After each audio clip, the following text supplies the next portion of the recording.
Eh bien, bonjour, je m'appelle Thibaut Pichard et je suis chef de cuisine dans les Caraïbes à Saint-Barthélemy. Et je suis un ancien apprenti du CFAI Interpro de Chartres. J'étais ici en CAP et en BP il y a maintenant 15 ans. Et maintenant, j'aime prendre du plaisir à revenir tous les ans quand j'ai un petit moment de libre pour intervenir au CFA et voir les anciens apprentis afin de les motiver, de leur donner, on va dire, les clés pour peut-être un jour, je leur souhaite arriver au même niveau que moi. Alors j'ai démarré à 15 ans au CFA ici, en CAP pendant 2 ans où j'étais au Bœuf Couronné, Place Châtelet à Chartres. J'ai fait une poursuite de formation avec un brevet professionnel, toujours au CFA, où j'étais au Quai Fleury à Voves.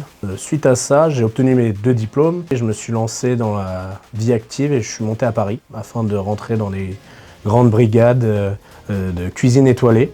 Et du coup j'ai fréquenté des grands chefs français de renommée qui ont des étoiles au guide Michelin. Et donc je suis resté 8 ans en totalité à Paris et pour on va dire citer quelques chefs, j'ai travaillé 3 ans avec Cyril Lignac, j'ai travaillé 2 ans avec un chef qui s'appelle William Ledeuil qui a une étoile au guide Michelin, son restaurant s'appelle le The Kitchen Gallery. J'ai fait 2 ans et demi l'ouverture d'un hôtel qui a obtenu la distinction Palace qui s'appelle La Réserve et qui a 2 étoiles au guide Michelin, maintenant 3, qu'ils ont obtenues là il y a très peu de temps. Et ensuite, après mes 8 années passées à Paris, je suis parti dans le sud de la France et je suis rentré dans un 3 étoiles au guide Michelin avec un chef meilleur ouvrier de France qui s'appelait Christophe Baquier. Et après ces 8 ans, j'ai quitté le monde de la gastronomie étoilée pour prendre mon premier poste de responsable à Megève dans la saison d'hiver. Il y a eu la période du Covid où on a tous été arrêtés et en fait à Saint-Barth, au déconfinement, les restaurants avaient la possibilité d'être ouverts et pas faire du à emporter. Et du coup on est venu me chercher pour venir les rejoindre et du coup mon aventure à Saint-Barthélemy a démarré dans les Caraïbes. Et j'ai rejoint le restaurant Le Bonito, qui est un restaurant à base française aux influences sud-américaines, très axé sur le Pérou, avec un ceviche bar et un chef péruvien qui fait les ceviches frais devant le client. Et du coup, pendant ces 6 dernières années, j'ai travaillé pour cette compagnie et j'ai fait un passage de 2 ans dans leur 2e restaurant qui est aux États-Unis, dans le Colorado, dans une très grosse station de ski qui s'appelle Aspen, qui est un endroit très primé de la belle clientèle assez luxe et riche dans le monde entier. Au Bonito, nous sommes sur une, comme j'étais en train de le dire, une cuisine à base française, donc toutes les bases françaises, les jus, les sauces, les fonds, et auxquels on vient ajouter tous les produits péruviens, donc des piments, des patates, ils ont pas mal de variétés de pommes de terre là-bas. Et il y a ce côté froid en dehors de la cuisine qui est confectionné par un chef péruvien et qui s'appelle les ceviches et les tiraditos. Et du coup, on est sur une fusion française et péruvienne. Et du coup, il y a quand même une grosse signature sud-américaine avec un condiment ou alors une garniture ou bien même une sauce ou une marinade. Parce que là-bas, ils travaillent beaucoup avec des marinades et des sauces très relevées, pimentées. Et du coup, la mixer avec la cuisine française, ça, c'est plutôt pas mal.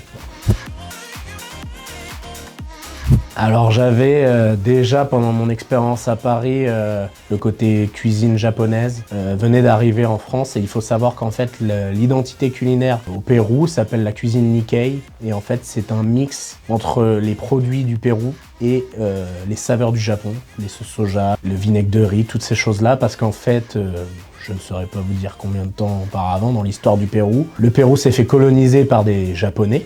Et du coup, qu'ils ont apporté tous leurs produits. Et du coup, ça a fait un mix de tout ça et ils ont appelé ça la cuisine Nikkei. Donc j'avais déjà ces saveurs d'Asie de par mon expérience parisienne avec mes anciens chefs. Et après, il suffit juste de s'intéresser, d'aimer ce qu'on fait, d'apprendre au jour le jour les nouveaux produits. Au début, c'était pas simple, il y a beaucoup de choses et beaucoup d'informations. Mais après, petit à petit, on connaît un peu notre métier et puis bon, c'est de plus en plus simple. Mais du coup, oui, c'est de la passion et de l'intéressement surtout. Je pense qu'il y a plusieurs choses. Tout d'abord, quand on veut, on va dire, monter le niveau de sa carte, il faut adapter sa carte selon l'équipe que vous avez déjà, selon la fonctionnalité de votre cuisine. Si vous n'avez pas beaucoup de matériel et tout ça, il faut adapter sa carte et pas se tirer une balle dans le pied, si je puis dire, tout seul.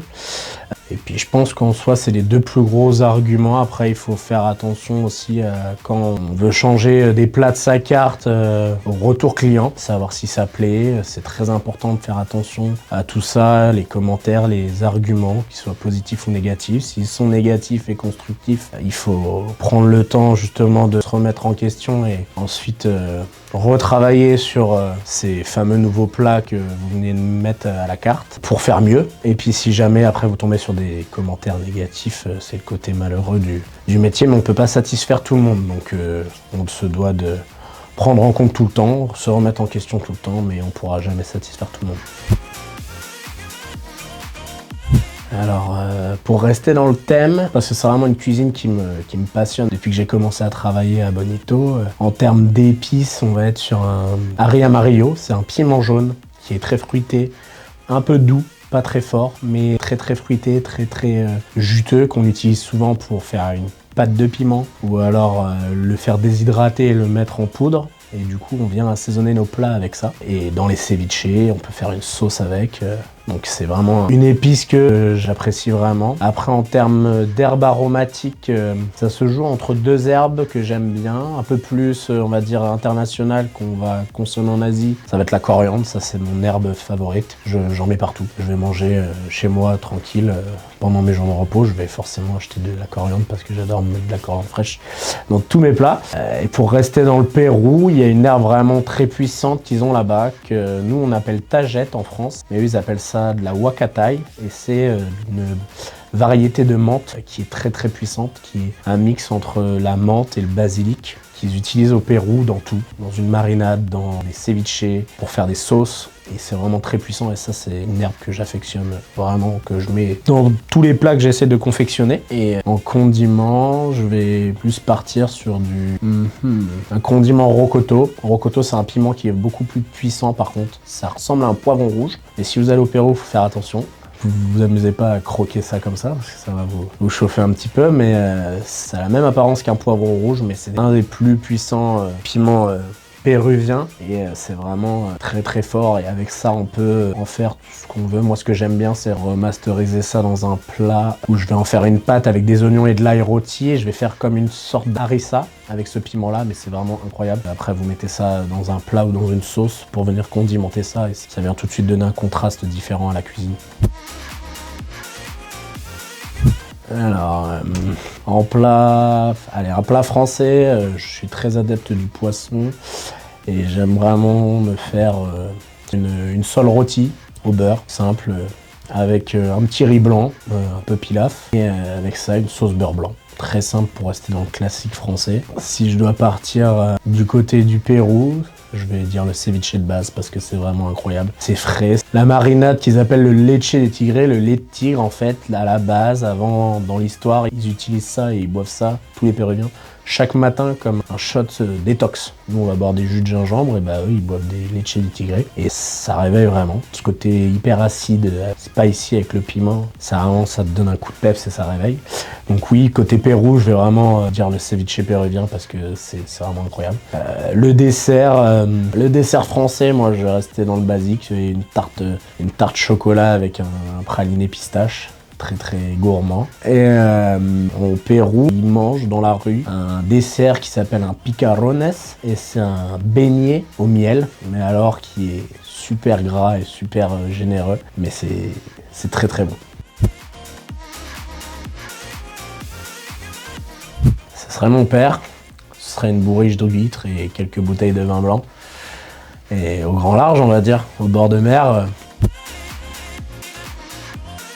Je pense que s'il y a vraiment un domaine là que je commence de plus en plus à m'intéresser, depuis que j'ai, on va dire, commencé à travailler dans un niveau un peu plus haut en termes de standing, c'est tout ce qui est le côté onéologie et mixologie, donc le côté bar et le côté vin, parce que c'est intéressant, et je trouve que maintenant on a possibilité, comme on fait déjà depuis l'ère du temps, des accords mets et vins dans les restaurants gastronomiques. Ça, c'est déjà super intéressant et je trouve que maintenant, en fait, si on se développe, ça se fait déjà, mais on se développe encore plus, de faire des accords avec la nourriture et les cocktails selon les alcools, les spiritueux. Et c'est super intéressant. Par exemple, avec la cuisine péruvienne, là, un mezcal qui vient du Pérou, qui est vieilli comme un vin dans des fûts en chêne pendant 18 mois, par exemple, j'en sais rien. Et du coup qui vont avoir tout de suite une saveur différente, un côté fumé différent et auquel on va pouvoir assimiler ça à un plat et ça va être incroyable. Donc c'est vraiment quelque chose sur lequel je commence de plus en plus à m'intéresser, c'est la mixologie, les alcools et le vin.